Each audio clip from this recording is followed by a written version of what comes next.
feel like just showing up in a jam room with like the whole band and being like, hey, I got a couple of riffs, and then the other guy's like, I got these two riffs too, but they don't really go together. Like I don't find that to be productive.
Welcome to the Dreams of Consciousness podcast. If you'd be so kind, would you mind introducing yourself? My name is Mike Coniglio. I'm the guitar player and vocalist of Blood of the Wolf, Chicago-based black and death metal band. And Mike, we spoke back in 2022 when your previous album, 4, The Declaration of War, came out. We spoke a lot about the influences that you had coming from assault, black metal, and that kind of stuff, as well as your intentions when you put the band together and your songwriting process. If anybody's curious about that stuff, they can go back and listen to the previous episode and hear us discuss that. For you personally, what have you been up to since then? What's been going on with Blood of the Wolf? Well, so Declaration of War Eternal, that came out in like November of 2022. And after that album was released, we played a series of shows. Played a big one at the Forge in Joliet with Cradle of Filth. They were on tour. I forget what the other, I think it was like a small touring package. There's only two or three bands. Frail, I think, was one of the bands. But dude, it was a huge show. And it was, you know what? It might have been before 2022 now that I'm thinking about it. It was still during COVID because there was a band, like a local Chicago band that was supposed to play the show, and because of COVID, they dropped, and we got added last minute. And it was a big show for us. A lot of people. That one really stood out. But I'm not sure if that was before or after 2022 now at this point. Our drummer, Max Kalunga, passed away in November of 2023. So we have not played a show since September of 2023. That was our last show with Max. And so since then, I've basically just been writing music. And the songs that you hear on the new album, Indomitable, are the songs I've been working on in the past 2 years or so. Some of them I wrote while Max was still with us, but I would say the majority, over half, maybe six songs or so, five or six songs were written after he passed away. So we really, as a band, we haven't been up to much because we didn't find a replacement drummer until like over the summer. I hit up our old drummer, Rick Hernandez, who plays drums in Withering Soul, and like a handful of other bands that he's kind of like filling in for and helping out with. I hit him up over the summer. He agreed to play drums. The only thing is like he couldn't start until like the fall. So we just started practicing again about 4 or 5 weeks ago as like a live functioning band. So that's kind of where we're at. We don't have any shows on the books yet, but we're kind of not ready anyway, and that's fine. It's going to take us probably, I would say, another maybe 2 to 3 months to get tight enough again to start playing out live. So that's where we're at right now. We're kind of in a rebuild phase. So I'd like to start by offering my condolences about Max. Yeah, thanks, man. I think Max is somebody you've worked with for a long time, right? He was with you in Relic. Yeah, he was. Yeah, I've known Max for quite a long time, maybe 20 years or more, you know. So, yeah, that was definitely devastating for me personally, but like for the band too, like, and just everybody that knew him, you know, he just kind of had that personality that like he was fun, he was outgoing, he was fun to hang out with. Yeah, it was a loss for sure. I'm curious about his replacement because I'm not familiar with Withering Soul. Does he come from a similar background in terms of like black and death metal or assault black metal, something like that? Yeah, yes. Rick has always been more so Rick's a couple years older than me, not too many. I think he's 2 years older than me. So like when I was much younger, like when I was like 18, 16, 17, 18, Rick was in a band called Euphoric Evisceration as the guitar player, and they were kind of like a semi-technical at that time. I would say they were like a technical death metal band, but that was like in the late 90s. And Rick plays guitar too, and he's a really good guitar player. He's got a thrash band called Imminent Terror that he plays guitar in. And I always knew Rick as more of like a death grind sort of drummer. He was in a band called Dead for Days for a number of years.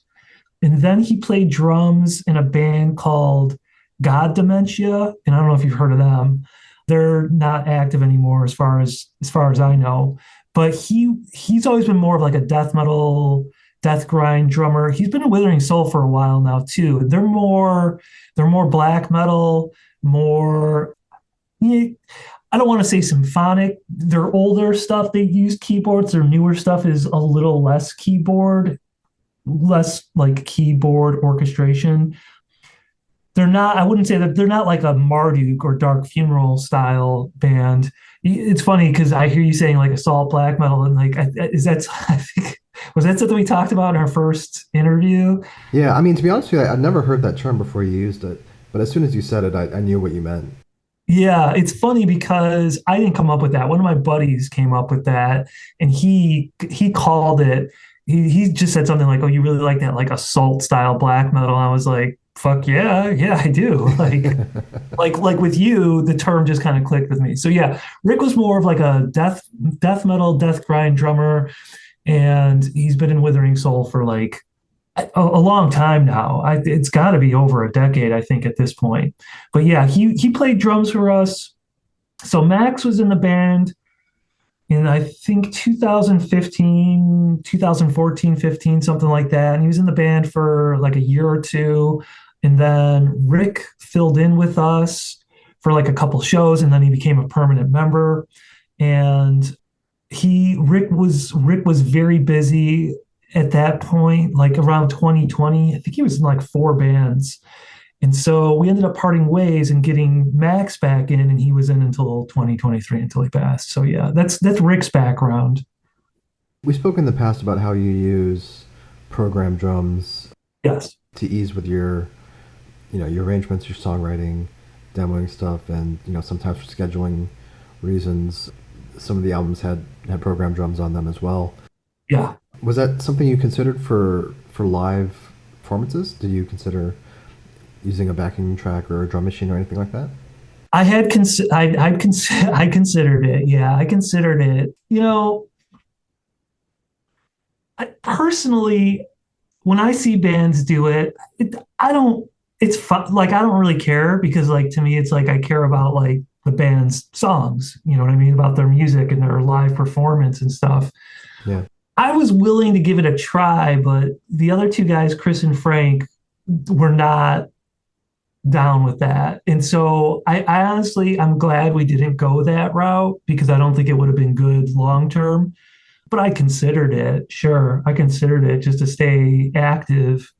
But yeah, ultimately, no. And I don't want to do anything like that that's going to cause people to like leave the band.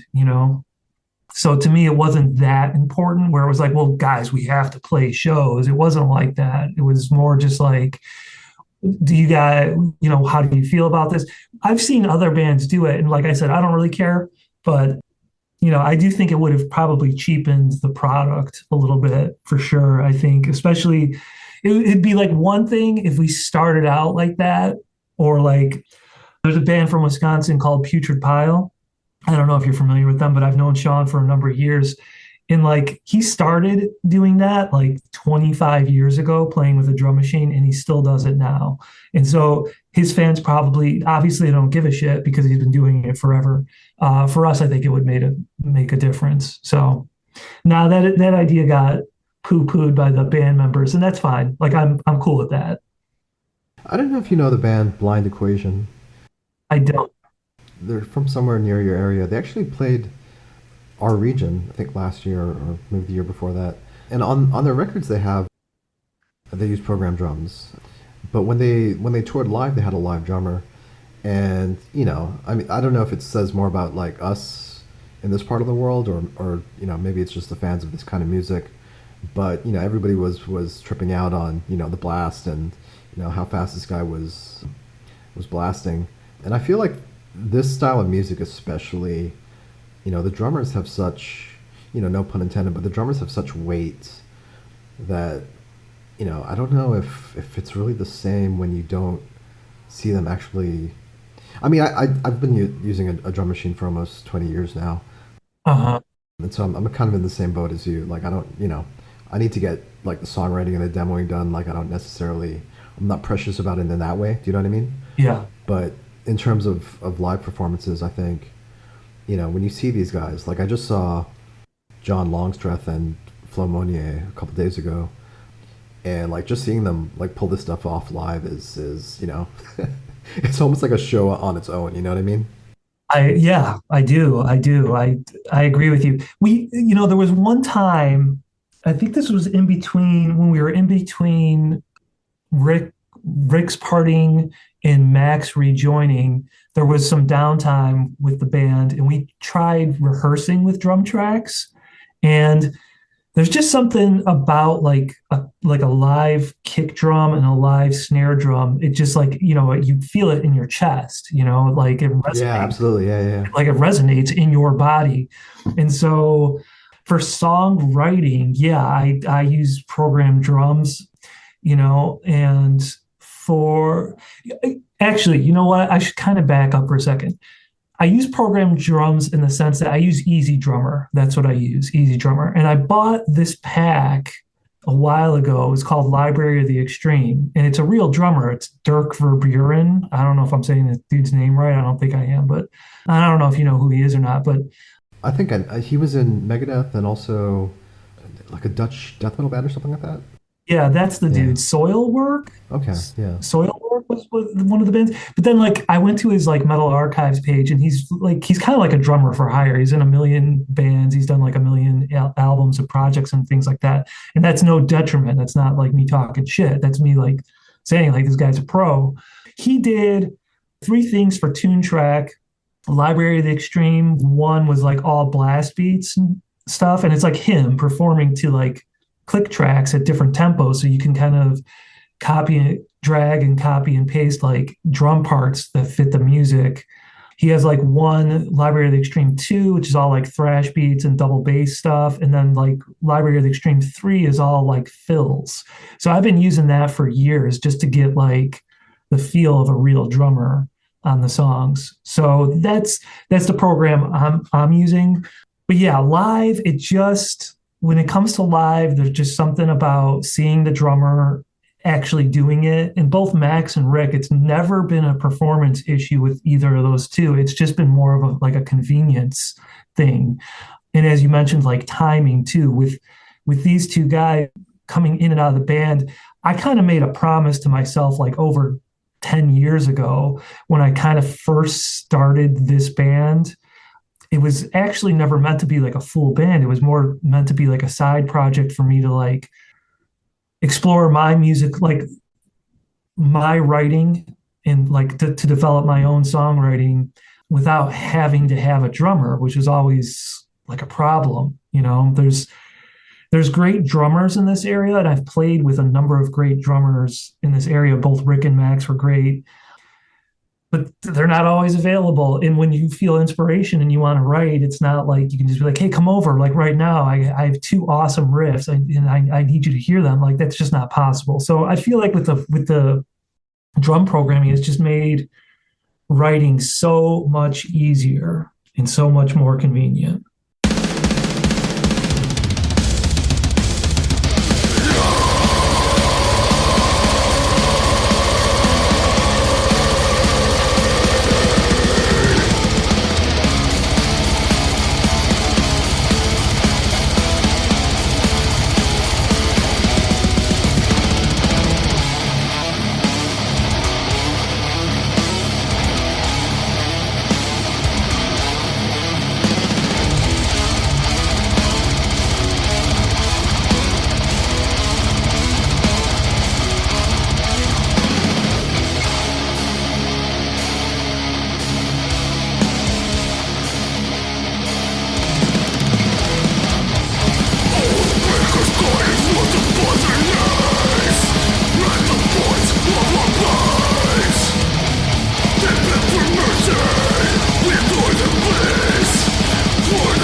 We talked about how you handle most of the songwriting and arranging, and all the songs start with you. Is that still the case? Yeah, that's still the case. Yeah, that's still the case. And I don't, this is no detriment to the other guys. Like Chris, our bass player, he plays guitar and does vocals in Withering Soul. And for him, like, I feel like that's his outlet for his creativity. And then Frank, our second guitar player, he's thrown a couple riffs my way, but I'm more of like I kind of want to see I want to hear like a song, not just like a riff or two riffs. I need to hear like a whole song. That's just kind of how I am as like a listener. And I think too, like you mentioned, like like Relic. So that was I started that band in 2000. That was 25 years ago, and so I've never. I don't want to say never. I don't feel like collaborative writing has necessarily been productive. I think it can be. I think I've had productive sessions like one on one with people. Like I remember like back in Relic, the drummer Phil, he played guitar too, and like there was a couple times that he and I got together, just him and I on guitar, and I felt like that was productive. But I feel like just showing up in a jam room with like the whole band and being like, hey, I got a couple of riffs, and then the other guy's like, I got these two riffs too, but they don't really go together. Like I don't find that to be productive. So I've always just been like if I have like a couple of riffs and I can develop, maybe say like two, three riffs into four or five riffs, then I can arrange a song.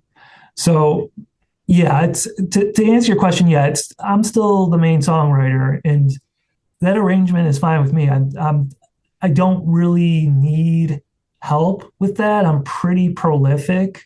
Since Max's passing, it's kind of changed the way I've been writing. So like these days, what I'll do is, and Frank, our guitar player, actually suggested this to me like many years ago. He's like, you should maybe like put together some drum tracks and write some riffs to the drum tracks. And so that's what I've been doing the last couple of years. And so that's actually just like way more fun for me. I have like a 15-inch powered Bluetooth speaker, like a PA speaker, and I can run the Easy Drummer program through that speaker.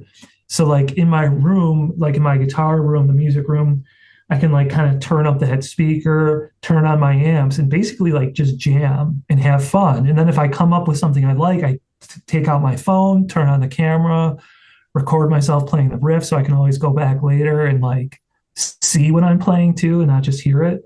And I feel like I have like, I don't know, at this point, maybe like 20 like quote unquote riff songs on my phone that I'm like, all right, I gotta start developing these, like working them into to new songs.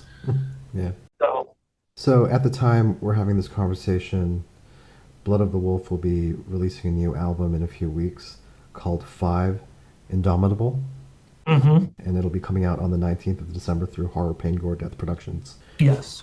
Let's start with the naming convention that you've had since the beginning for Blood of the Wolf, almost like chapters in a book, numbering each release. Was that something on your mind from the very beginning? Did you want it to have this kind of like each release would be a new chapter for the band?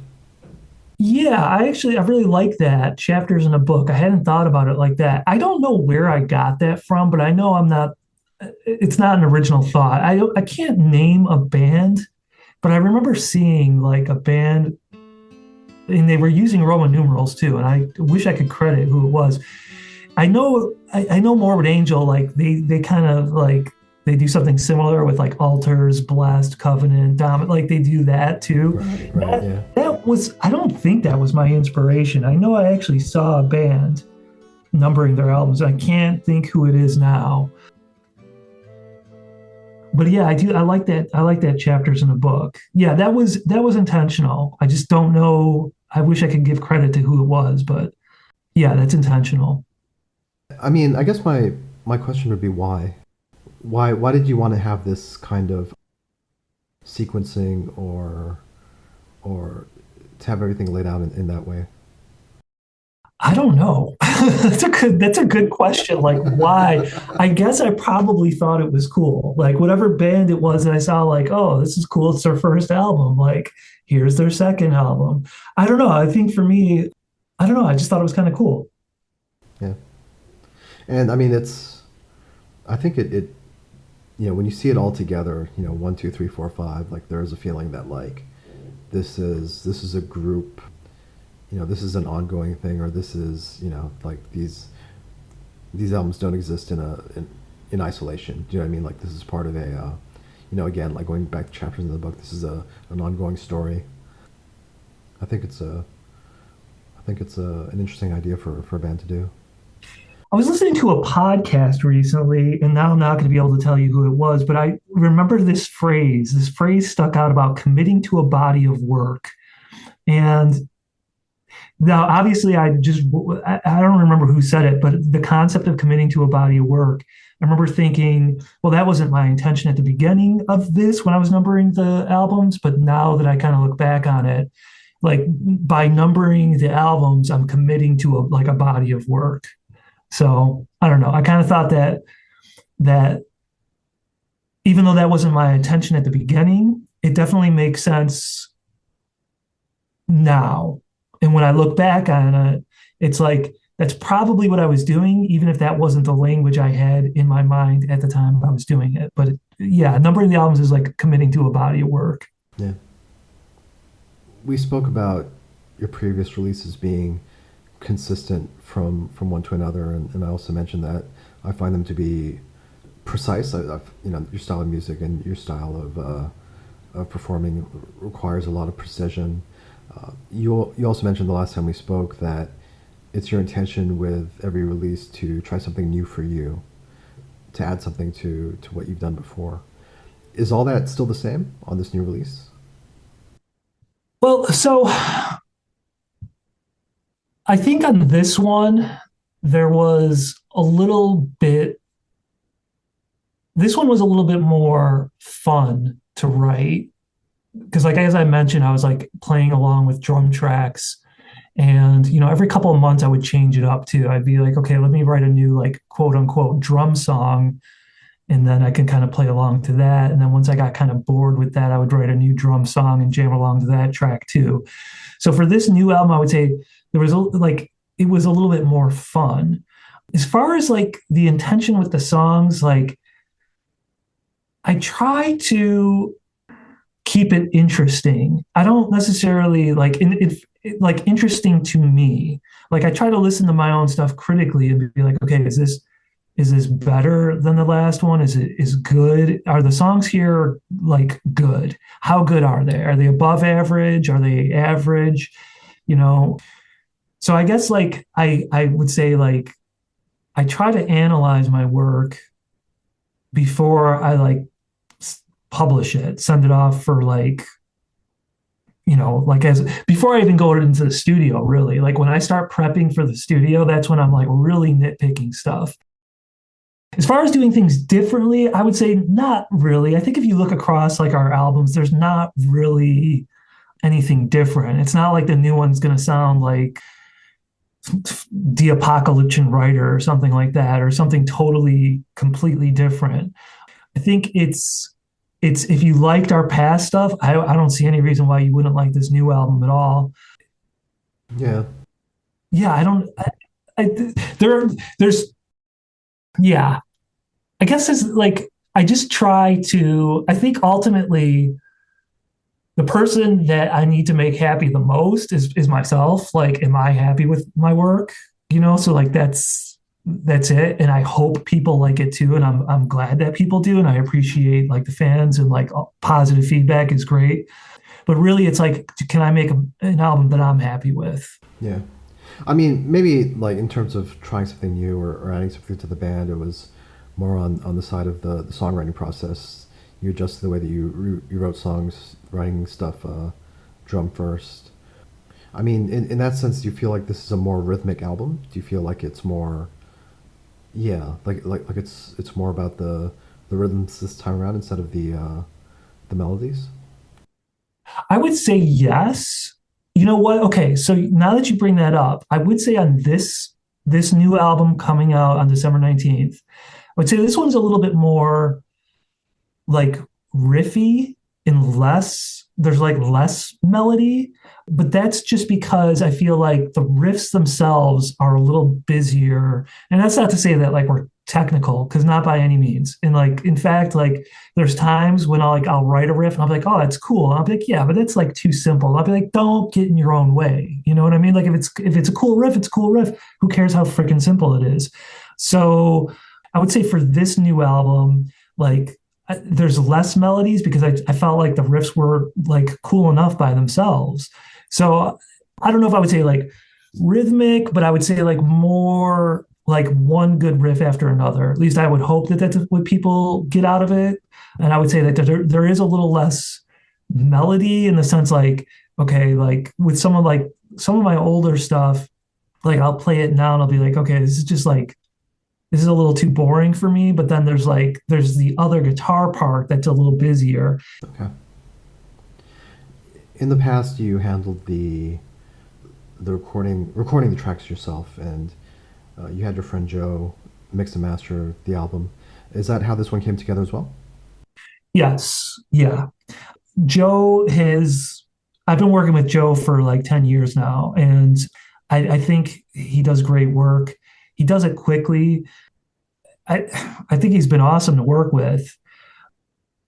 Yeah, I recorded in like since I've worked with him, we kind of like understand how each other works. So it gives me tips on like, here's where you should place the mic, make sure this level isn't too high, blah, blah, blah, blah, blah. It gives me tips on like recording and stuff like that. And so when I prepare the tracks and bring him the tracks, he kept a template from our last recording session that he just kind of opened up, and then like we worked with a template and tweaked that. And that was cool. Like we didn't have to start from scratch. That saved a lot of time in the studio and studio costs.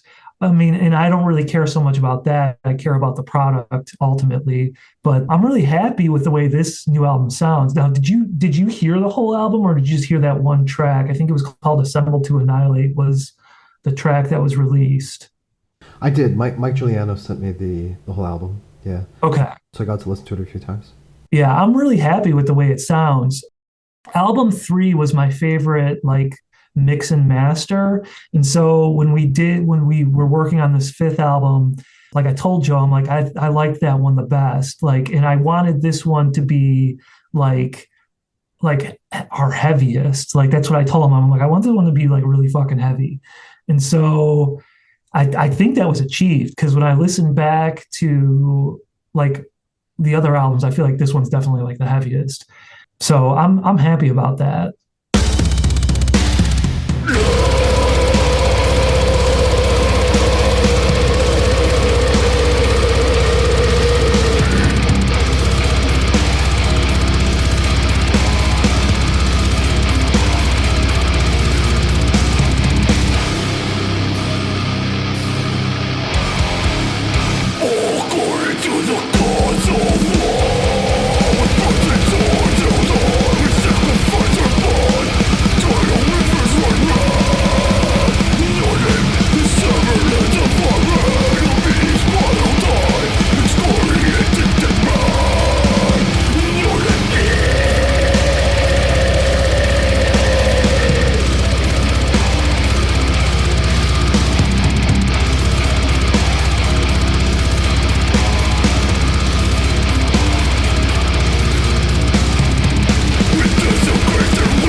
this album sounds very dense to me.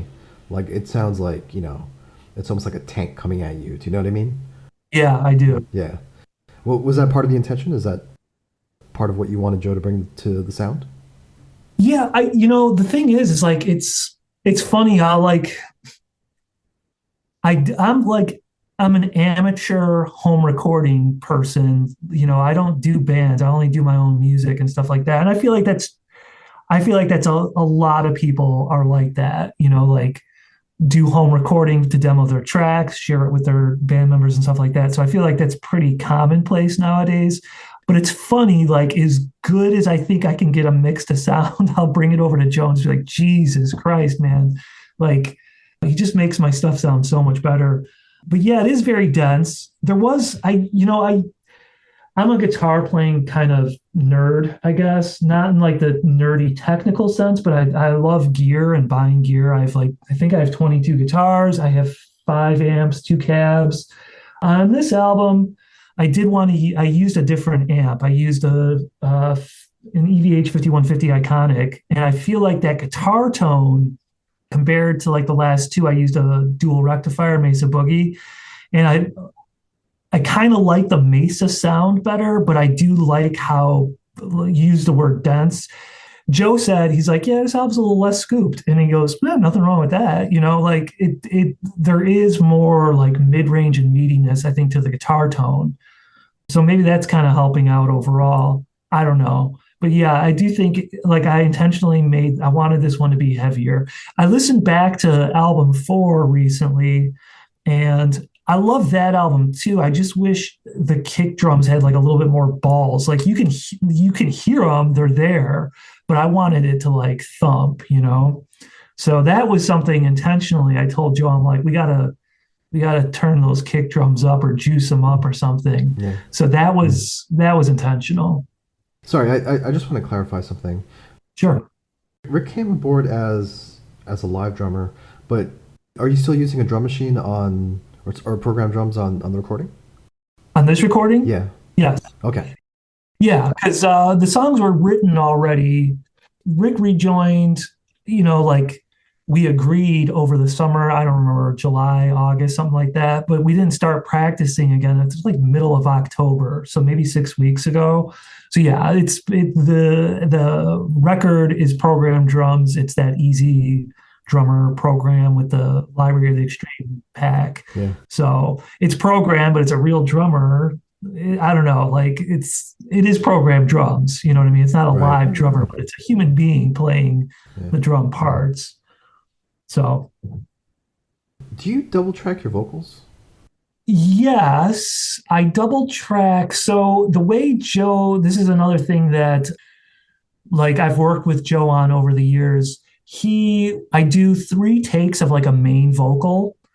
And so anytime you hear just like a main vocal, there's like one vocal track that's going right up the middle. And then what he does is he takes the 2 extras and he pans them left and right, and then he EQs them in such a way to like make the vocals like massive sounding, I guess, which I really like. I liked that since the beginning. The only problem is when I was doing that at first, for the first 2 records, I was doing that in studio. So I would go to a studio, do 3 vocal tracks, and then sometimes what I would do, like if there were like high vocals that were layered, or a part where there's like high and low going together, there would be like 3 mains and 2 like auxiliary vocals, like backing vocals that he would pan like hard left and right. So during some parts, there's actually like 5 vocal tracks going. But that was, I mean, after doing, I think on Campaign of Extermination, I think I went in there and did 4 songs one day and then came back and did another 4. And that's actually 12 like Yeah. vocal, like I'm singing 12 songs, even though it's only 4, I'm singing one song 3 times. Yeah. It was Yeah. it was just too much. So I started doing it at home.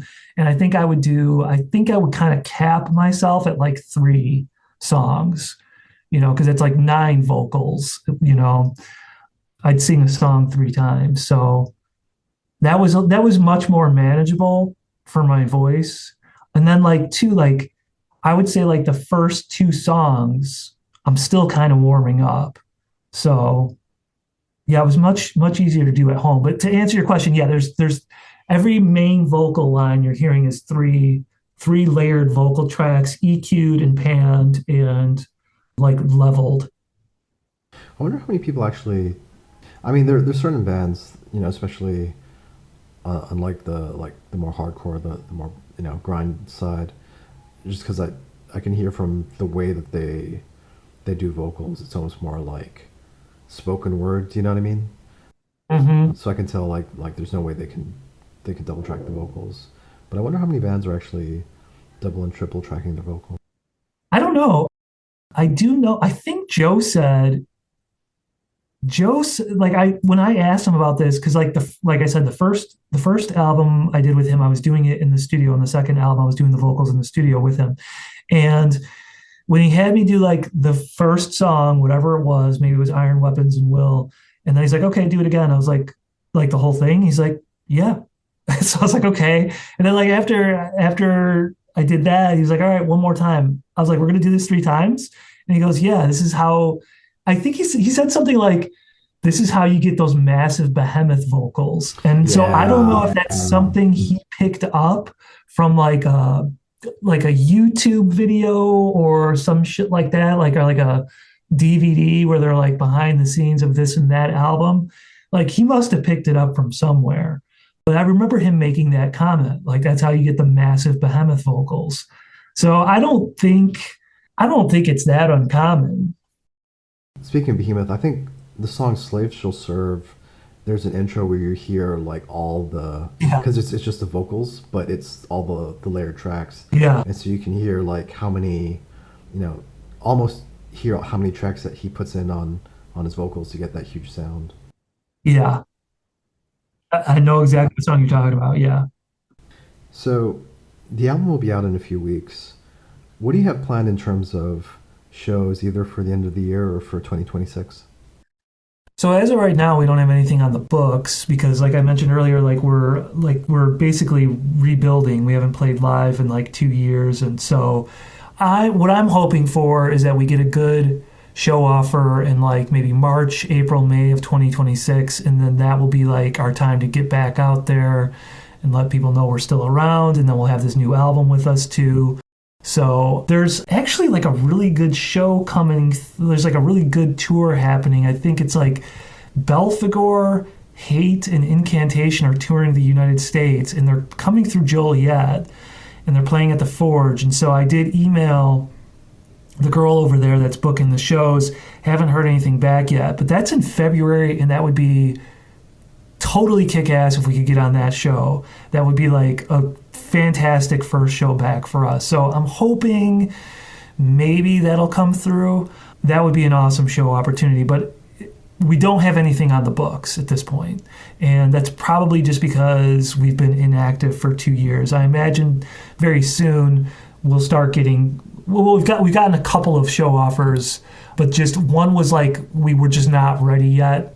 It was like I think like this past weekend, and we just started practicing in mid-October, so we were totally not ready for that one. And then there was another show offer that was like a weekday show that would require us to take off work and stuff, and that's we can do that if it's the right show. If it's like if we're talking about like the Hate Belphegor Incantation tour, like yeah, I'll fucking take off work for that, but it's got to be the right show. So as of now, nothing on the books. Hopefully that will change very soon. So by the time people hear this episode, Blood of the Wolf 5, Indomitable, will be out through HPGD. Mike, please tell everyone how they can order the new album. What's the best way to get that? Best way to get it is through Horror, Pain, Gore, Death. And if you just go into Google and type in Horror, Pain, Gore, Death, it's the first thing that comes up. And you can order the CD directly from the website. You can also get it off of Bandcamp. There's a Horror, Pain, Gore, Death Bandcamp that you can get it off of. You can buy it from us too. So I think it's bloodofthewolf.bandcamp. I mean, if you just go into the Bandcamp and type in Blood of the Wolf, I'm sure you'll be able to find it. That helps us too. I honestly, I feel like buying it through the label is really, I feel like I encourage people to do that because then it shows Mike Giuliano that like he's made an investment in a band that people are interested in hearing. So I would say go through the label. He's also got some pretty cool merch too. Like a CD and a shirt. He's got like a trucker hat too. That's kind of cool. If that's your thing, I'm not a baseball hat person myself, but if you are, you can get it through there. You can order from us directly just through our Facebook page. So find Blood of the Wolf on Facebook. Shoot us a direct message, and I'll be the guy that answers the email, and I'll be happy to send you whatever you want. So you mentioned your Facebook page. Is that the best way to get updates about the band and find out about upcoming tours and things like that? Yeah, we're on Facebook, Instagram, YouTube, Bandcamp. That's about it. I would say for show information and stuff like that, Facebook and Instagram would be best. If you want to hear our old albums, YouTube, Bandcamp. There's tons of like live footage too out there. Lots of shows and songs and things like that on our YouTube page. Just go into YouTube, type in Blood of the Wolf. We got lots of shit. Shouldn't be too hard to find. Mike, it was really good catching up with you. Is there anything else you want to say? Anything else you want listeners to know? No, man, I hope people enjoy the new album. Like that's what I hope. I hope people enjoy the new album. I hope no one thinks it sucks. If you don't think it's the best one we've ever done, that's fine. As long as you don't think it's a total piece of shit, then I'm happy. Of course it doesn't suck. It's on Dreams of Consciousness. Thanks so much, Mike. Thank you, Adrian.